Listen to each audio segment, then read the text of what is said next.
CAA के विरोध में दिसंबर 2019 में दिल्ली में आंदोलन की लहर दौड़ गई थी, जिसके एक साल बाद दिल्ली दंगों की साजिश का खुलासा किताब लॉन्च की गई है। किताब के माध्यम से बताया जा रहा है कि कैसे ये दंगे एक सोची समझी साजिश के तहत अंजाम दिए गए थे।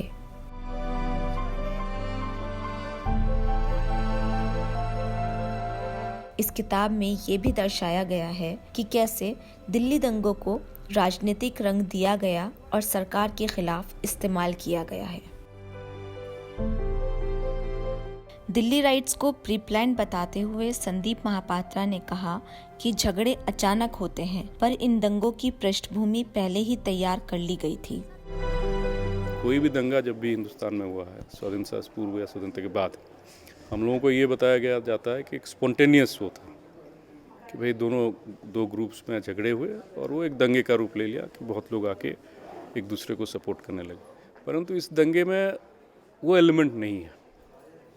कारण जो उसका अगर पृष्ठभूमि देखेंगे और उसका जो बिल्डअप कह सकते हैं, वो दिसंबर या उससे पहले ही शुरू हो चुकी थी। जब सीए कानून पास हुई, पहले वो एक शांतिपूर्वक ढंग से वो एक जामिया में करना चाहे, वहाँ पे जामिया एक्शन कमेटी या इस तरह के बहुत सारे उन्होंने बनाए और उसमें रणनीति तय की गई कि चक्का जाम करेंगे या फिर इस तरह से करेंगे। और धीरे धीरे शाहीन बाग में वो परिवर्तित होता है। धीरे धीरे वो किस तरह से दिसंबर में आपको ध्यान होगा, जामिया के आसपास के जितने भी रिहायशी इलाके हैं वहाँ पे किस तरह से दंगे हुए।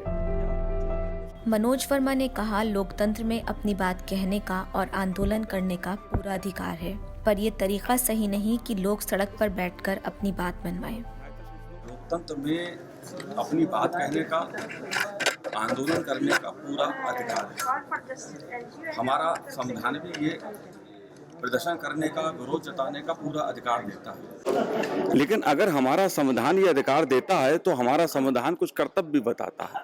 अगर नागरिकता संशोधन कानून हमें पसंद नहीं है तो उसका तरीका ये हो सकता है, हम सरकार लेके आएंगे, उसे संसद में वोटिंग करके या तो रोकें, या तरीका हम चुनाव में जाएं, जनता के पास जाएं। ये संविधान अधिकार देता है।